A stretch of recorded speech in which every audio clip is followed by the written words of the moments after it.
সিনোয়ারি chicken রান্নার জন্য আমি এখানে নিয়েছি ১ চামচ জিরে, ১ চামচ ধনে আর ১.৫ চামচ গোলমরিচ। এগুলোকে শুকনো খোলায় ভেজে যখন জিরে আর ধনের গন্ধটা বের হবে তখন এগুলোকে নামিয়ে গুঁড়ো করে নেব। এখন একটি কড়াই নিয়ে তাতে দিয়ে দেব বড় বড় করে কেটে রাখা মুরগির পিস আর দিয়ে দেব সয়াবিন তেল আর ২ চামচ ঘি দিয়ে চুলোর ফ্লেমটা ফুল ফ্লেমে দিয়ে ভাজতে থাকবো। যখন একটু এরকম হালকা সাদা হয়ে আসবে তখন তাতে লবণ দিয়ে আবার ভাজতে থাকবো এবং মুরগির গায়ের রংটা ভাজতে ভাজতে যখন এইরকম কালারে আসবে আপনারা খেয়াল রাখবেন তখন তাতে দিয়ে দেব ফালি করে রাখা কাঁচামরিচ।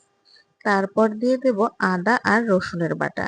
এই আদা আর রসুনের বাটা দিয়ে আবার ভাজতে থাকবো যাতে আদা আর রসুনের কাঁচা গন্ধটা চলে যায়। রান্নাটা যেহেতু আমি টমেটো দিয়ে করব তাই এখানে দিয়ে দিলাম ১ কেজি মুরগির জন্য ৭০০ গ্রাম টমেটো। এখন টমেটো দিয়ে নাড়তে থাকবো। তারপর দিয়ে দিলাম ভেজে রাখা আলুগুলো। এই টমেটোর জলেই মুরগি আর আলু দুটোই সেদ্ধ হয়ে যাবে।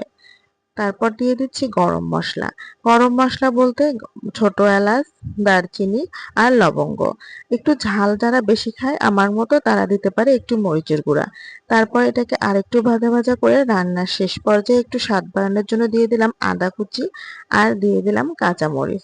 এই তো আমি কিন্তু ঢেকে ঢেকে সম্পূর্ণ রান্না করেছি, একদম জল ছাড়া। দেখেন মুরগির তেল ছাড়তে শুরু করেছে। এটা একটু ভুনা ভুনাও হয়, ভাত কিংবা রুটির সাথে দুটো দিয়েই খাওয়া যায়, অনেক মজা হয়। তারপর ওই ভাজা মশলার গুঁড়োটা দিয়ে এটা আরেকটু নেড়ে চেড়ে নামিয়ে নেব। ভাজা মশলাটা যেহেতু ভাজাই আর বেশি রান্না করার প্রয়োজন নেই, এটা রান্না শেষের দিকেই দিতে হয়। এই তো হয়ে গেল আমার সিনোয়ারি চিকেন। ভাত, রুটি, পরোটা, পোলাও যে কোনো কিছুর সাথেই এটা আপনি খেতে পারবেন।